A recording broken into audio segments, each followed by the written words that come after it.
And let's go now to the third architect that we pay homage to today.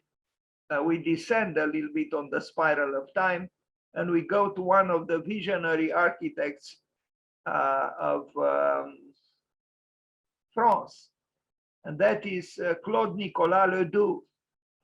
What brings all these three people together today is the fact that they are all associated, so to speak, with the 18th of November, and today is the 18th of November. So let's read a little bit about Claude Nicolas Ledoux. Usually he is known as being part of he's in a partner of Boulez, Ledoux and Boulez, the great visionary architects of the 18th century, essentially. This was the man.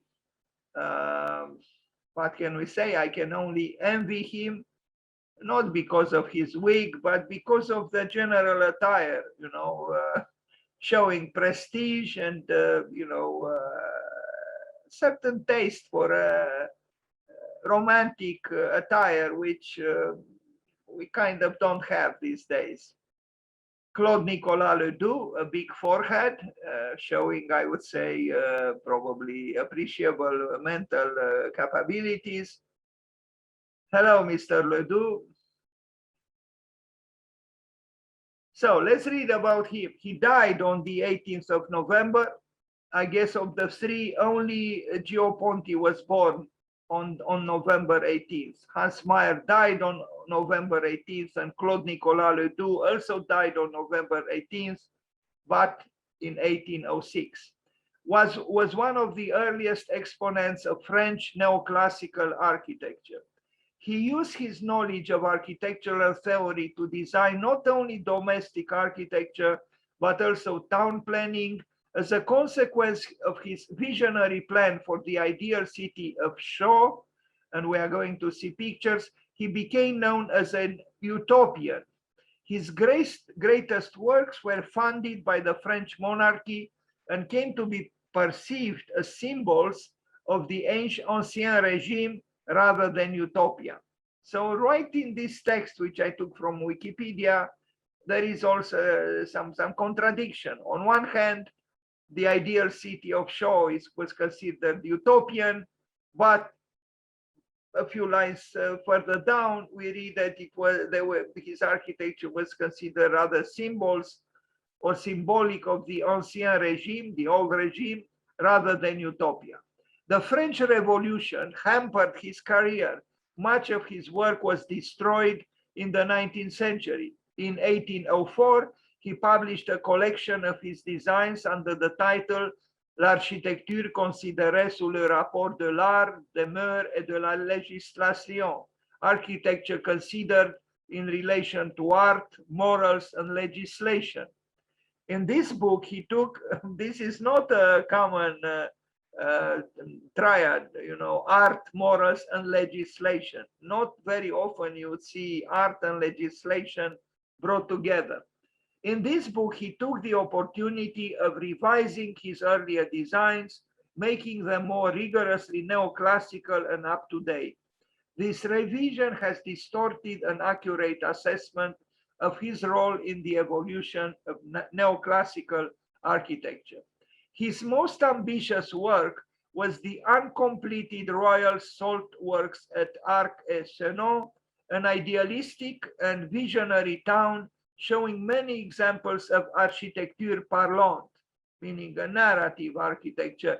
Conversely, his works and commissions also included the more mundane and everyday architecture, such as approximately 60 elaborate toll gates around Paris in the world of the General Tax Farm.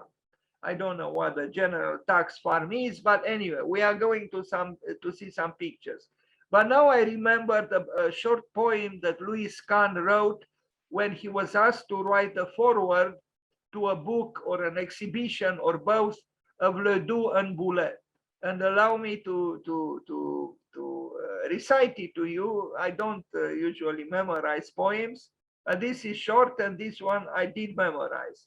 It goes like this. So it was written by Louis Kahn.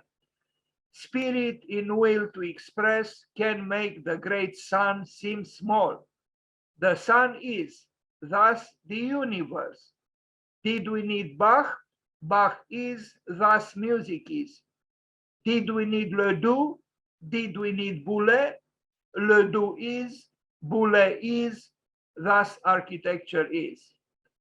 Well, with these few words, Louis Kahn said a lot about his admiration for Claude Nicolas Ledoux and Etienne Boulez.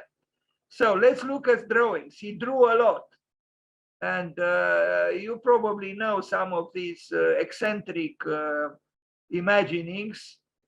I mean, even today, such buildings would look audacious. That's why he's considered, together with Boulez, a visionary architect. He is less visionary, so to speak. He's more historicist, but in some works, you can see some truly almost alarming imagination. He designed a lot of houses, and some of them indeed almost with cosmic attributes or aspirations. We are going to see a few of them. So again, this is Claude Nicolas Ledoux, who died on November 18th, but in 1806. Look at this house, where this could be called even more appropriately, perhaps the falling water. More perhaps so than the celebrated building by Frank Lloyd Wright. This is that, he built some of these buildings, and we are going to see them. This one, you can see down the plan and the section through this extravagant building. Why is he called a visionary architect? Exactly because some of his proposals transcend the limitations of a terrestrial life. They have, some might say the rhetorics of the building are, transgressing, common interests or aspirations. Look at this.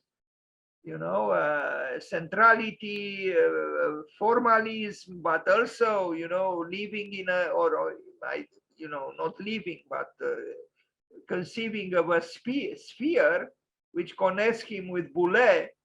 This is indeed an idealistic, utopian, and somehow, we could call it a cosmic architecture.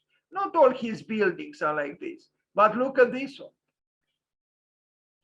It's a house with 4 stairs leading, into a sphere.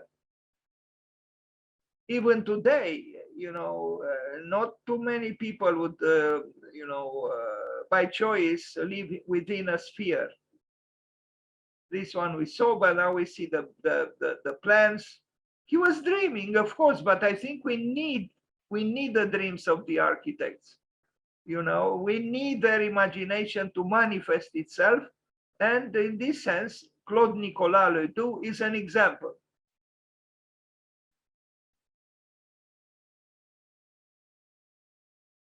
If he transcends time, is exactly because of the somewhat extravagant proposals that he made, mainly through drawings.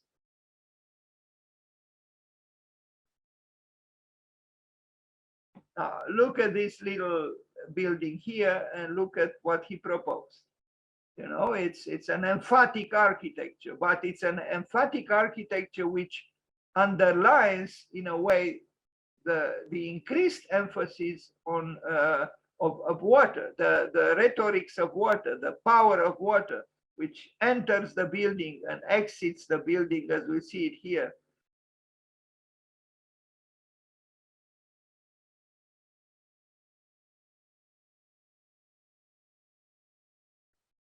Were these architects crazy? No, I don't think so. They were just courageous in formulating architectural visions, which, yes, remained on paper, but I think they are important for the architectural thinking, and also for the architectural eye and for stirring up the imagination of others.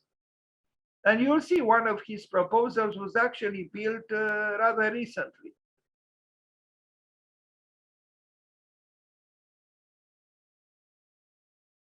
Anyway, some works were conditioned by his time, yes, and they are historicists.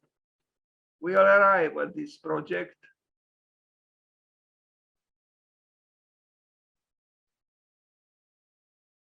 He published books. I mean, there are books that can be found. You can purchase them with his many drawings and many projects. Now, Ledoux designed for a house for pleasure. I don't know. I mean, it depends, you know, what we understand by pleasure, but it's the very title is interesting. A house for pleasure. What if we design today a house for pleasure? Now that there is a pandemic outside, you know, we could use our imagination and our skills to imagine ourselves, let's say, inspired by the work of Claude Nicolas Ledoux. We imagine a house for pleasure. Okay, it will remain on paper, but you know, maybe it's not a futile exercise. Let's look again at here. You know, it's I don't know exactly what kind of functions he had here, but the very idea to build the house of pleasure is kind of you know, was it intended for a king, for an emperor, for the common man? I don't know. Common people? I don't know. Anyway, built works. Claude Nicolas Ledoux. Décoration of Café Militaire or the Café Godot on Rue Saint-Honoré in Paris from 1762. I don't know if I have images. I have. This remained, you know, it's probably fragmented within a museum. I don't know if it is a coffee now or not. Maybe it is.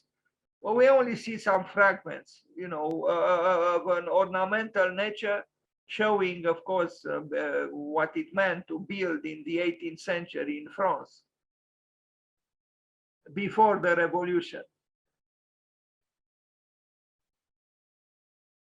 The revolution which brought égalité, fraternité, liberté.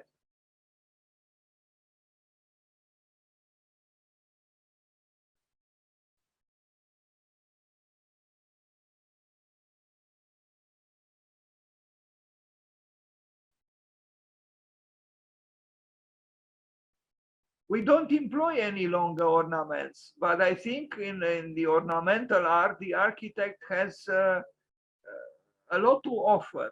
And I understand the revolt of Adolf Loos and others against ornament, but now we are in a different century, and perhaps, you know, vita contemplativa will find in ornament some kind of a friend, so to speak.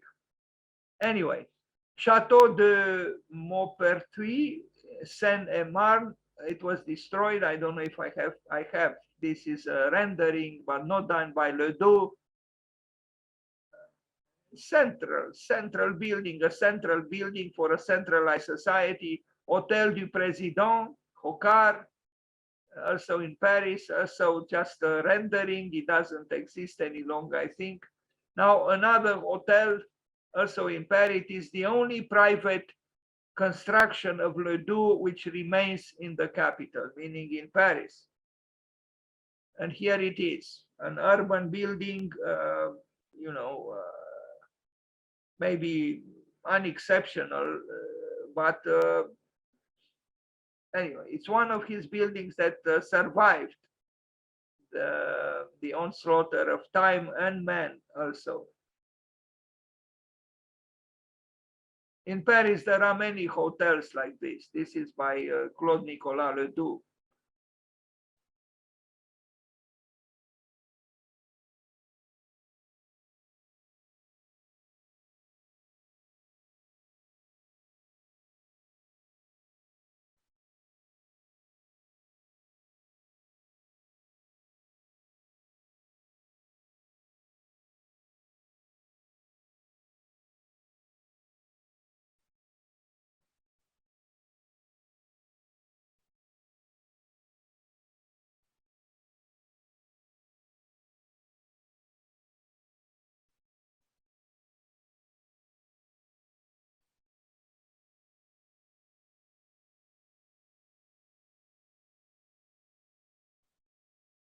Anyway, this is in French, but maybe not too many words are needed to accompany the pictures. It is not easy when you have a very rich and almost exotic imagination, when you try to implement your ideas. Of course, there are distances between what you can build and what you imagine. But it's okay. Even a project has its significance for architecture, for the spirit of architecture. And sometimes, I mean, there are architects like Piranesi. Piranesi became hugely influential and significant exactly because of his drone architecture. He built a little bit, but not significantly. He is significant through his graphic work, and it's the same with Ledoux, and even more with Boulet.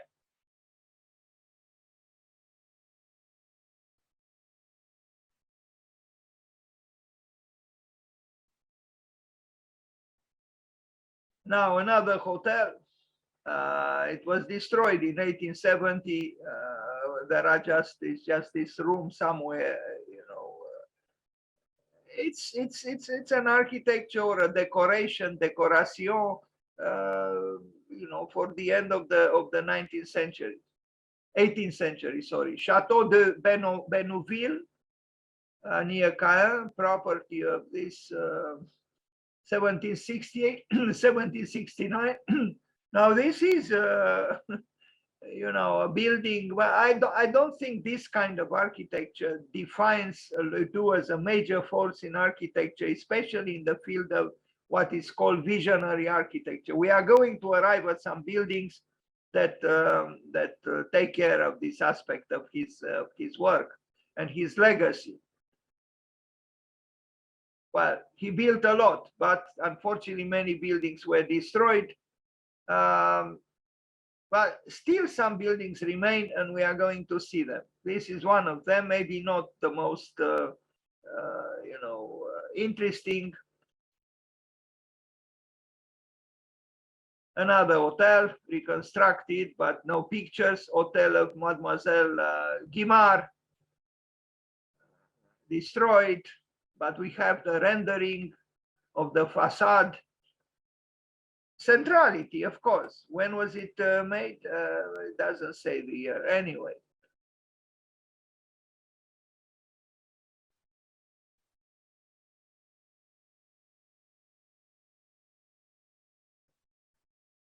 Another house for Mademoiselle Saint-Germain in Paris, destroyed, but we have this rendering. Who knows if it would have looked like this or if it looked like this. These are more recent renderings, rather naively done anyway. Pavillon Saint-Lambert, destroyed, no picture. Pavillon d'Arty, Faubourg, destroyed. Pavillon de Musique for Mademoiselle du Barry. Louvciennes, this one exists. And Louvciennes is a little place, a little town near Paris. And here we see, yes, a sample, maybe not, maybe, yeah, decent, gentle sample of Ledoux's work. He has other kinds of works, and we are going to see them a little bit later. So what is this? It's a pavilion for music for this person from 1770 to 1771. Madame du Barry, not Mademoiselle, Madame du Barry.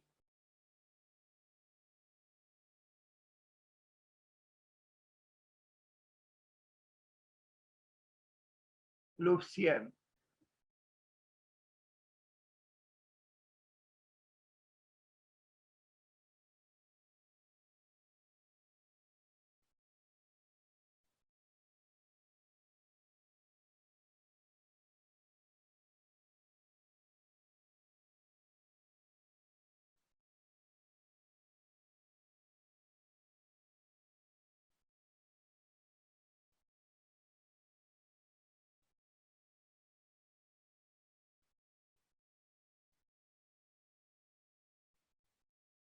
it appears smaller from the outside, but if you look at the plan, it's not really such a small building. Claude Nicolas Ledoux in Louvciennes, near Paris.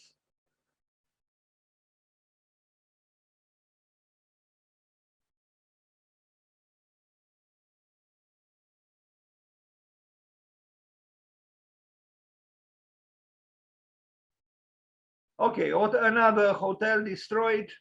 The woodwork of the circular salon are preserved at the Boston. What is he doing in Boston? But that's what it is. This is a rendering, more recent rendering of the building, which does not exist. Anyway, moving forward. Interesting plan, though. You know, look at this spatial diagonal, rather unconventional.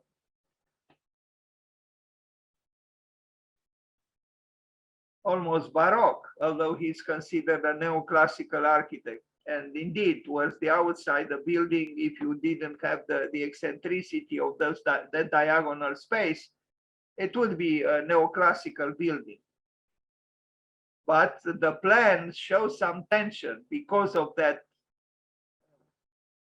diagonal of spaces, if I am to call it so, which are also curved rooms.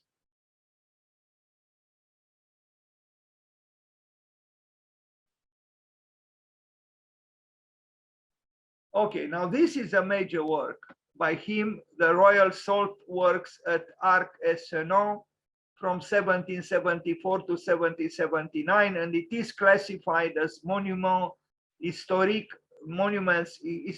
monuments of France and a World Heritage Site of UNESCO in 1982. I like this architecture of Ledoux because it's both rural and urban somehow. And the massivity of these columns make me think of the pre-Doric architecture at Paestum in the south of Italy.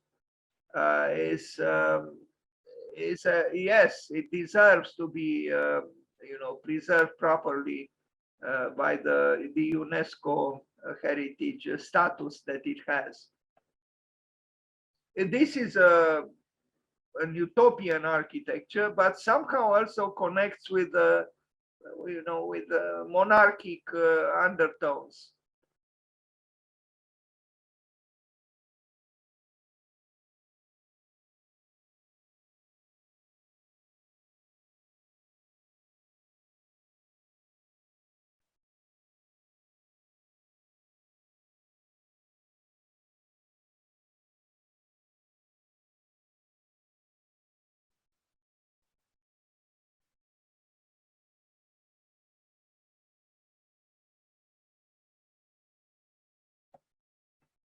We are going to see this building in more detail. I like those robust columns.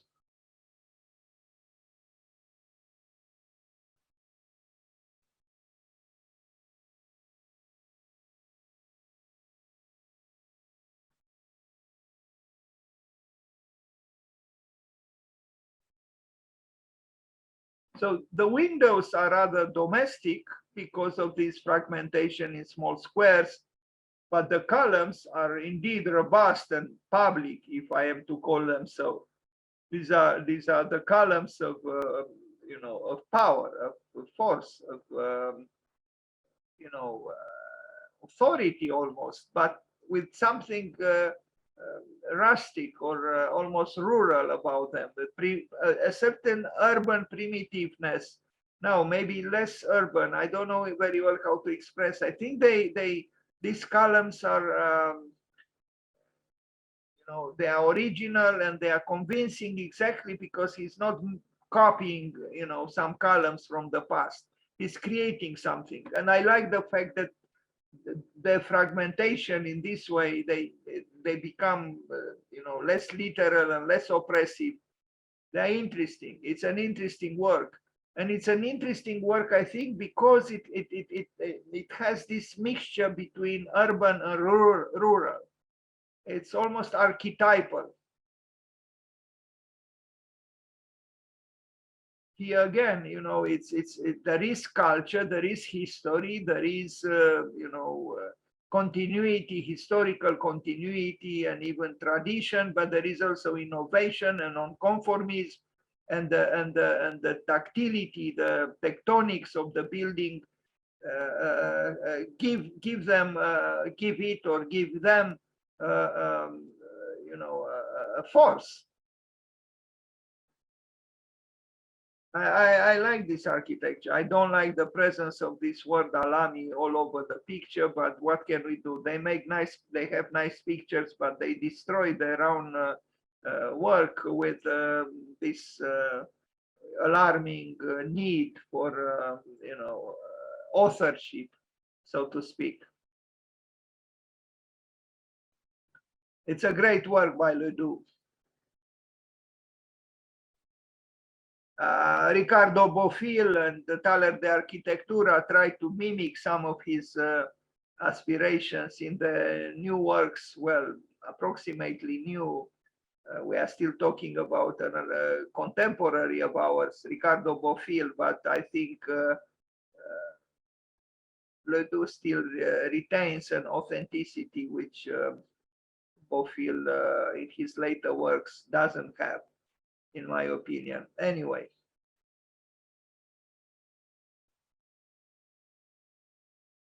Maybe contemplating this work, we understand the words of Louis Kahn that I allow myself to recite for you. Boulez is, Ledoux is, das Architecture is, or Ledoux is, Boulez is, das Architecture is. And he placed them in the vicinity of Johann Sebastian Bach. Bach is, das music is. Ledoux is, Boulez is, das Architecture is.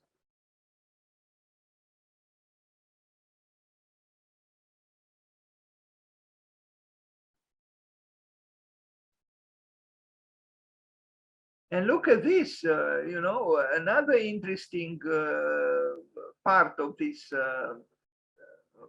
complex of buildings. I like this fact that he marries history with rusticity, in a way with a history.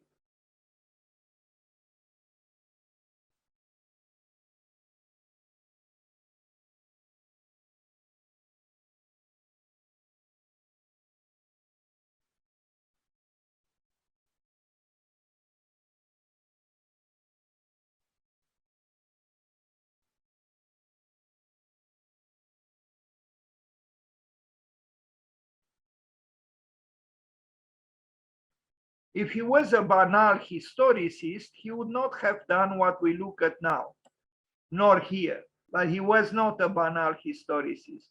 He was an inventor and a creator. Théâtre de Besançon, 1778-1784. He included an image. This is a famous, rendering with a visionary eye of the architect. I myself took part in an exhibition in New York called Portfolios in Architecture and or Visions in Architecture, and on the poster there was employed this very image that belongs to Claude Nicolas Ledoux. In a way, all architects who deserve their names as being architects know something about this eye.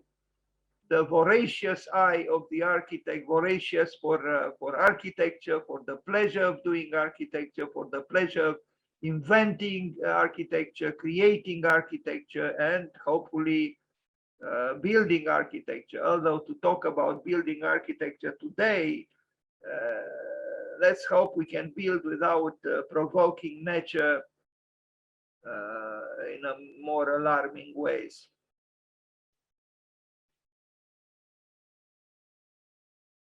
These columns are emphatic, but they do have power. I do understand why Volprix was and is against columns in general, but some of the columns of Ledoux are not expressions of a bourgeois desire for, dominance, but they have a telluric force. They could represent a social or societal authority, but they could also represent, they could be in their multiplication, some kind of repetition of an axis mundi, vigorous and even uplifting somehow, sometimes.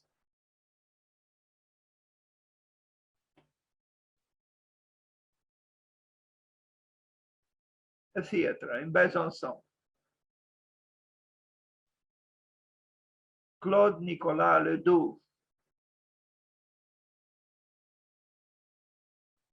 Now a hotel destroyed in Paris from 1778.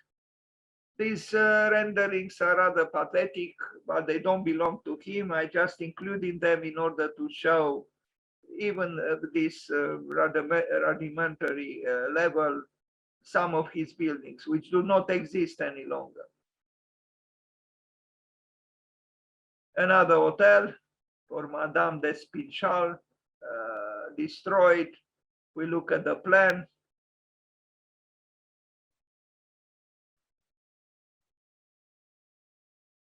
He uses the ellipse, and the ellipse is not truly a geometrical figure belonging to neoclassicism, rather to some mannerism or even Baroque. So, between the circle and the two circles that generate the ellipse, there is some tension, a rivalry. Parc de Bourneville, La Ferté-Milon, no pictures, Grenier, Celle of Compiègne. Here, another interesting building by Ledoux, and I do find it interesting. This monumental arch, which almost alone, in fact, alone, breaks the opaque facade. There is a monumentality in Ledoux in his best works, which I think is inspiring. Yes, it is rhetorical, but it is inspiring exactly because of it. And I don't think it is a superficial demagogical statement here, no. I think of the big holes in, let's say, the hospital in Bangladesh that Louis Kahn built, and also in the buildings belonging to the political center of Dhaka. In this sense, yes, his architecture could be considered visionary or with some cosmic aspirations. Was it a need for this kind of, dramatic, large-scale opening into the world? I don't know, but you look at the building on the left or on the right, or we don't see what's going on across the street, but it's still a powerful opening into the wall of the building. And look here, and somehow when you look at this rendering, you think of the visionary eye, the graphic work that we just looked at. It's as if the building through that opening looks back to you. It looks to you.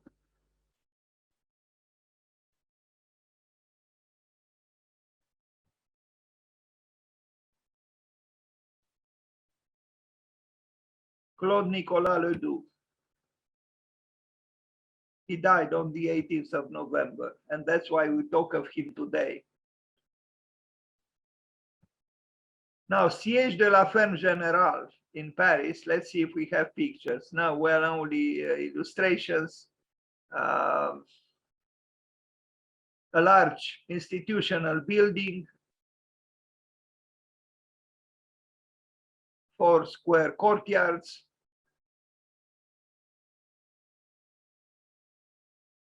Pavillon et barrière de l'Octroi de Paris. Here there are several buildings. It wasn't very clear to me if these were destroyed during the Second World War.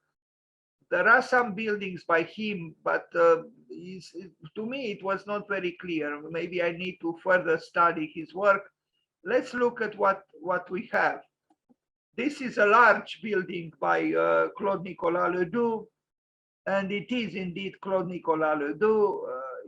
By now, we kind of know what we expect from him, although he's capable of transgressing our expectations as well sometimes. It's in Paris and it exists, it stands.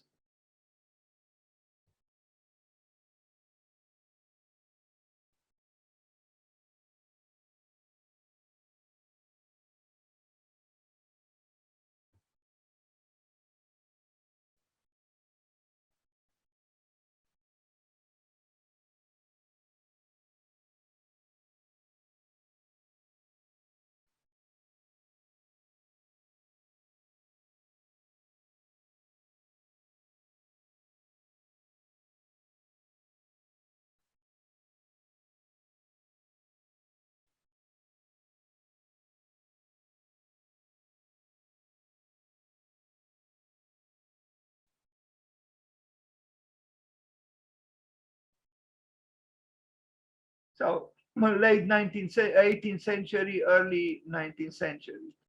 I guess this building also suffered during the war, but interesting work nevertheless. And I guess he built all these buildings. I don't know exactly. I should read again. I did read and I kind of forgot what the function of these buildings were. Maybe they were, it was a constellation of buildings kind of protecting the city. I don't know, but they are. Claude Nicolas Ledoux. Here we see a building that very similar through its columns to what we already saw outside of Paris.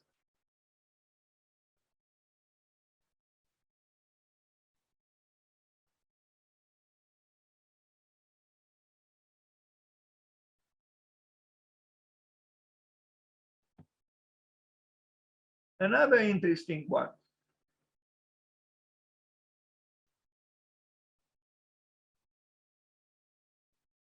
The French culture is interesting because on one hand, it is almost a romantic culture, initiating and advocating liberté, égalité, fraternité, liberty, freedom, freedom, equality, and fraternity. But on the other hand, also has a very strong tradition of, centralized power, and this can be seen in the urban fabric of Paris, with all the boulevards and avenues converging towards l'Arc de Triomphe, and you have l'Hôtel des Invalides, you have Versailles, of course, outside of Paris, you have the Sun King. So there are dualities in the French spirit, which perhaps these very dualities make them very interesting and prolific and innovative in the field of culture. So that's it for today. Thank you for being here.